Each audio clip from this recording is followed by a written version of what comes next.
दोस्तों, मैं हूँ कमर शीमा और उम्मीद है आप लोग ठीक होंगे। दोस्तों, पाकिस्तान में जो वीआईपी कल्चर है वो तो ख़त्म नहीं हो पा रहा। पाकिस्तान में ये तो नहीं हम कह रहे कि पाकिस्तान के अंदर जो अमीर लोग या जो सियासतदान हैं ये पाकिस्तान का जो टैक्स पेयर्स की मनी है उससे प्रोटोकॉल बंद करें।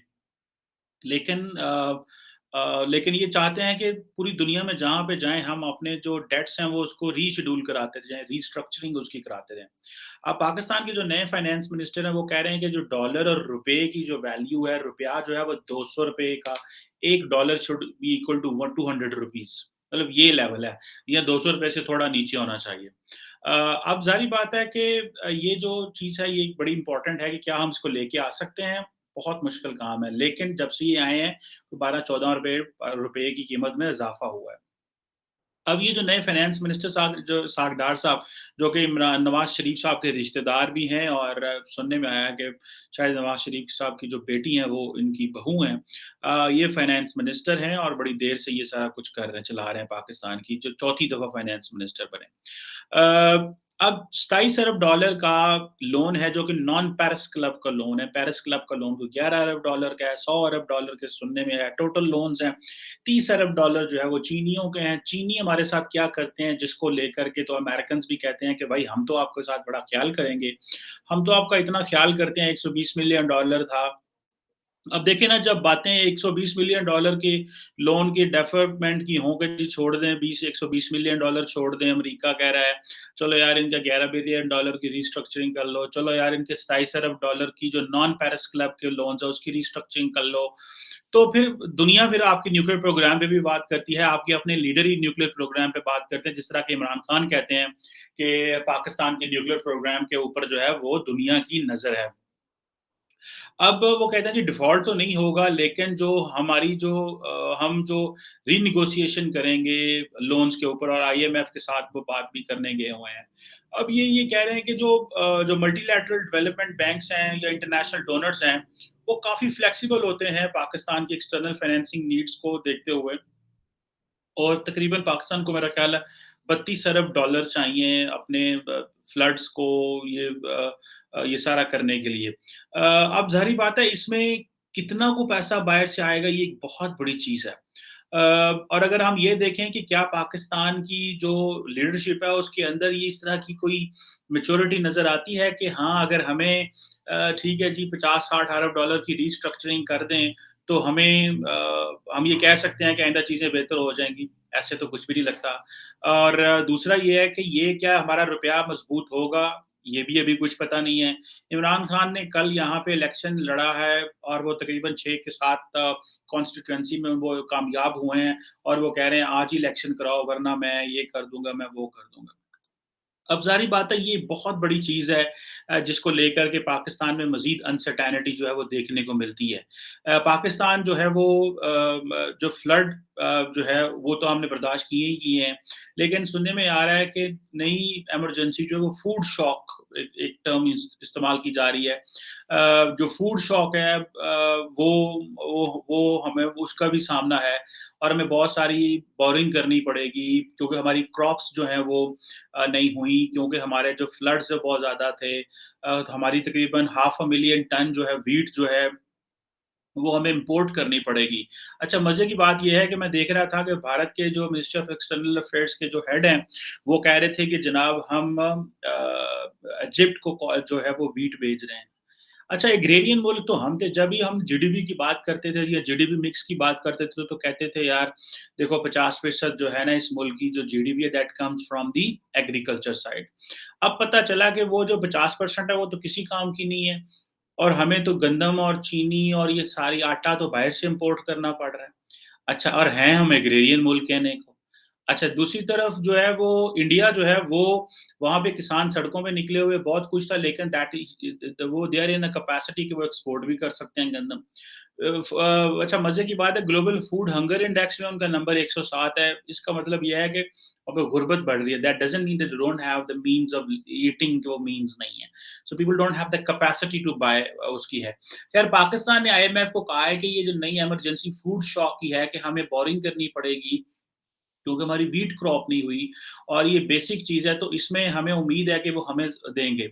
कुछ ना कुछ करेंगे। अब क्योंकि ये जो फाइनेंस मिनिस्टर है पाकिस्तान की, ये बेसिकली रुपये को डिफेंड करने, यानी कि रुपये को तगड़ा करने के बड़े स्टॉन्च सपोर्टर हैं। उन्होंने 2013 से लेके 2017 तक जब ये फाइनेंस मिनिस्टर रहे, तो इन्होंने आर्टिफिशियली रुपये को जो है वो मजबूत करके रखा डॉलर के अगेंस्ट, ताकि महंगाई ना बढ़े। और जैसे इमरान खान साहब आए, उन्होंने कहा जी कि हम मार्केट के मुताबिक लेके आएँगे, जिसका नुकसान ये हुआ कि इमीडिएटली जो है वो डॉलर जो है वो ऊपर चला गया, और इमरान खान साहब ने ये कहना शुरू कर दिया, जी शुक्र है, हम तो समझिए 200 से ऊपर नहीं चला गया, ये 170 पे ही रुक गया है। तो इस तरह की चीज़ें थी। अब ज़ाहिर बात है कि यहाँ पे रुपये को मजबूत करना है, जो जो डॉलर हैं, जो कर्ज़े हैं, उनकी रीस्ट्रक्चरिंग होगी। और दूसरा, ये नुकसान को 32 अरब डॉलर के करीब इस इन फ्लड्स की वजह से हो चुका हुआ है। अब पूरे रीबिल्डिंग और रिकंस्ट्रक्शन की कॉस्ट चाहिए तकरीबन 16 अरब डॉलर की, वो भी है। और अब ये बड़े पैमाने पे तकरीबन 2 मिलियन जो होम्स हैं, वो घर तबाह हो चुके हैं। सो ये ज़ाहिर बात है, ये चीज़ें ओवरनाइट तो एक दिन में तो हो नहीं सकती, ये तो हमें सालों-साल लगेंगे। आपको याद होगा कि वर्ल्ड बैंक ने पिछले महीने आई थिंक 2 बिलियन डॉलर की फूड जो फ्लड एड है वो प्लेज की थी। और उन्होंने कुछ और प्रोजेक्ट 700 मिलियन डॉलर के बंद कर दिए थे। तो मूडीज जो है, उसने पाकिस्तान की जो इन्वेस्टर सर्विस रेटिंग है उसको उन्होंने डाउनग्रेड कर दिया था, because of the government debt की वजह से। इन्फ्लेशन जो है वो पाकिस्तान की 20 साला जो इन्फ्लेशन है उसको भी पीछे छोड़ गई है।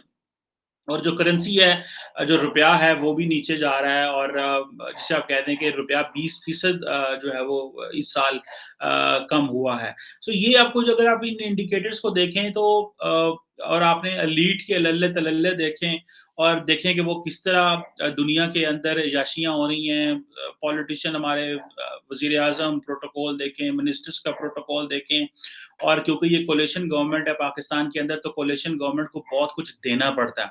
आपको अपने इत्तेहादियों को बहुत कुछ देना पड़ता है, ताकि वो खामोश रहें, वो आपकी हुकूमत को करते रहें। अब ये जो हम बात कर रहे हैं, एक तरफ फूड शॉक की बातें हो रही हैं, एक तरफ प्रोटोकॉल की बातें हो रही हैं, एक तरफ एक-एक वज़ीर को इतनी-इतनी गाड़ियाँ मिले हों, इतना-इतना स्टाफ मिला हुआ है, और उसका काम क्या है, सिर्फ़ जो है वो वज़ीर साहब के ख़्याल रखना, वज़ीर साहब को प्रोटोकॉल देना, और वज़ीर साहब, ताकि आप जब अपनी कॉन्स्टिट्यूएंसी में जाएँ, जब वज़ीर साहब अपनी कॉन्स्टिट्यूएंसी में जाएँ, तो वो ये कह सकें कि भाई देखो, मैं अब ठीक हूँ, मेरे हालात ठीक हैं और मैं पावर में आ गया हूँ और मैं आइंदा फिर पावर में आ सकता हूँ, तो मुझे आपने वोट देना है। सो ये चीज़ें हैं जो मैं समझता हूँ कि ये दे वेरी, वेरी इम्पोर्टेंट। और ये इन चीज़ों की वज़ह से पाकिस्तान के अंदर जो है वो हिजान पैदा होता है। अगर आप देखें कि जो लोअर क्लास है, जो रुड़ गई है, जिसको तबाह व बर्बाद हो गई है बिकॉज़ ऑफ द फ्लड्स, वो कहाँ खड़ी हुई है, अमीर कहाँ खड़े हुए हैं, और ये जो गैप है ये बढ़ता जा रहा है। और इस चीज़ ने, ज़ाहिर बात है, एक हुकूमत को इलेक्शन भी, जो जैसे मैंने कहा ना, इमरान खान साहब इलेक्शन जीत गए हैं, उसकी वजह ये है कि इतने महँगे बिल्स आते हैं, आप बिजली का बिल देख लें, गैस के बिल देख लें, तो आपको समझ लग जाएगा कि ये हो क्या रहा है। So these are very unfortunate times, जिसकी वजह से हमें ये सारा जो है वो करना पड़ रहा है। और हमें कोई जिसे कहते हैं ना, मंज़िल भी नज़र नहीं आ रही।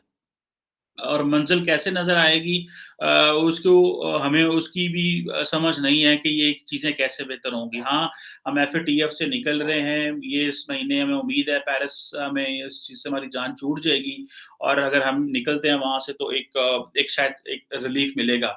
लेकिन क्वेश्चन ये आता है कि ये जो रिलीफ़ मिलेगा, ये कितना लंबा होगा, क्योंकि इमरान खान साहब वापस पावर में आएँगे, जब वो वापस पावर में आएँगे, वो अमेरिका को उसी तरह ललकारने की कोशिश करेंगे। वो जिसे आप कह लें कि सऊदी अरब से ताल्लुकात जो हैं वो उसी तरह ख़राब करेंगे, एस्टेब्लिशमेंट उनकी मदद नहीं करेगी, और देखना ये भी है करती है कि नहीं मदद करती, ये भी तो चीज़ें इम्पोर्टेंट हैं कि एस्टेब्लिशमेंट उनके साथ खड़ी होती है कि नहीं खड़ी होती।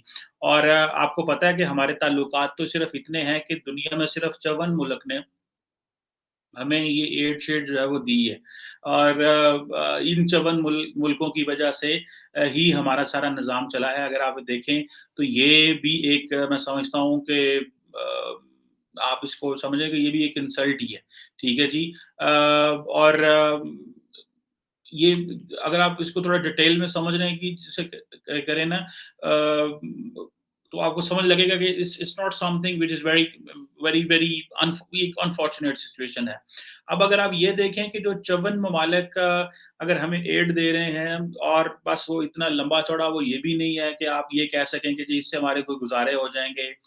मैं देख रहा था कि पाकिस्तान को जो डेट रिस्ट्रक्चरिंग की ज़रूरत है, यूनाइटेड नेशंस भी ये कहता है कि भई पाकिस्तान को डेट रिस्ट्रक्चरिंग की ज़रूरत है, इनके हालात बड़े ख़राब हैं, मंदे हालात हैं, इन बेचारों का कुछ ख़्याल करें।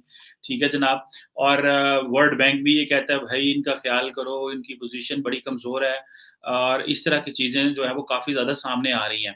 सो लेट्स सी आइंदा आने वाले दिनों में क्या होता है। वीआईपी कल्चर अपनी जगह पे मौजूद है। इमरान खान साहब घात लगा के बैठे हुए हैं। आर्मी चीफ़ की अपॉइंटमेंट अगले 1-2 महीने में होने वाली है। उसके बाद अगले साल इलेक्शंस होने वाले हैं। इंडिया के साथ कोई डायलॉग नहीं हो रहा। मेरी आज किसी से बात हो रही, उन्होंने कहा यार आपके इतने बुरे हालात हैं, तो वो जिन इलाकों में हालात बुरे हैं तो आप और वहाँ पे आपका बॉर्डर इंडिया से लगता है, तो आप वहाँ से why don't you import things? किसी फॉरेनर से बात हो रही थी, तो मैंने कहा जी वहाँ पे जो हालात ठीक होने हैं उसका ताल्लुक उधर नहीं है, उसका ताल्लुक पिंडी इस्लामाबाद से है। रावलपिंडी इस्लामाबाद में उसके फैसले होते हैं कि बॉर्डर कहाँ से खुलना है और कहाँ से नहीं खुलना। So these are very unfortunate time जिसको हम देख रहे हैं।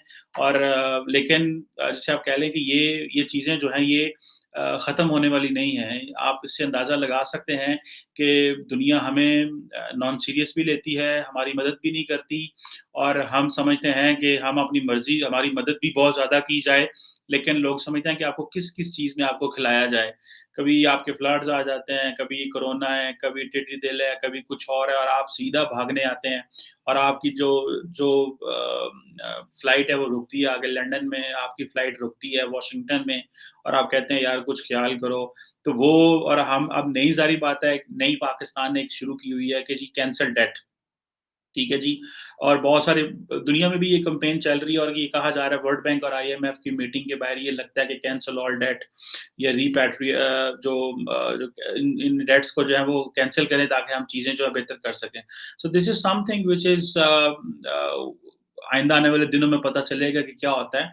लेकिन ये है कि इस वक़्त अमेरिका के साथ ताल्लुकात ठीक होने से हमें कम से कम ये फ़र्क ज़रूर पड़ा है कि पाकिस्तान की ओवरऑल जो मैक्रो इकोनॉमिक इंडिकेटर हैं, दे आर गुड। और उसकी वजह से हम जैसे लग रहा है कि we are on that track.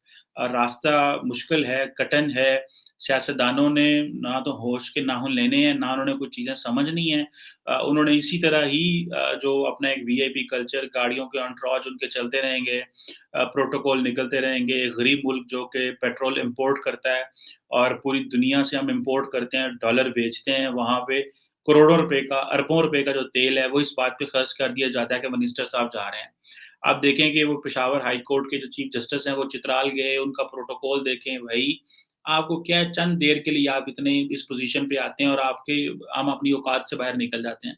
हमें ये पता ही नहीं चलता कि हमें हमारी ज़रूरियात क्या हैं, इस मुल्क की क्या ज़रूरियात हैं, मुझे कितनी सिक्योरिटी चाहिए, मेरे 2 सिक्योरिटी से गुज़ारा हो सकता है, 2 गाड़ियों से, 1 गाड़ी से। जिस तरह की सिक्योरिटी है, घोड़ों का अलहदा सिक्योरिटी ली हुई है, तो इस तरह की ये जो बेसिकली ये जो माइंडसेट है, ये माइंडसेट तब्दील करने की ज़रूरत है। इसीलिए कहते हैं ना कि पाकिस्तान में एलीट जो है वो बिल्कुल एक और मज़ाज की है और जो गरीब है वो बिल्कुल और मज़ाज के हैं। तो अगर ये गैप ज़्यादा होना शुरू हो गया तो ज़ाहिर बात है लोग फिर अपनी एलीट के कपड़े फाड़ेंगे और उन्हीं से चीज़ें जो हैं वो हासिल करेंगे। सो लेट्स सी ये क्या होता है, लेकिन अगर हमें ये डेट रिस्ट्रक्चरिंग हमें दुनिया करके देती है हमें, तो दैट इज़ गुड, लेकिन अपनी भी बेल्ट जो है वो टाइट करनी पड़ेगी। ये नहीं कि घर में लल्ले-तलल्ले हों, अय्याशियाँ हों और दुनिया से हम कहें कि हमारे कर्ज़े माफ़ करो। Thank you very much.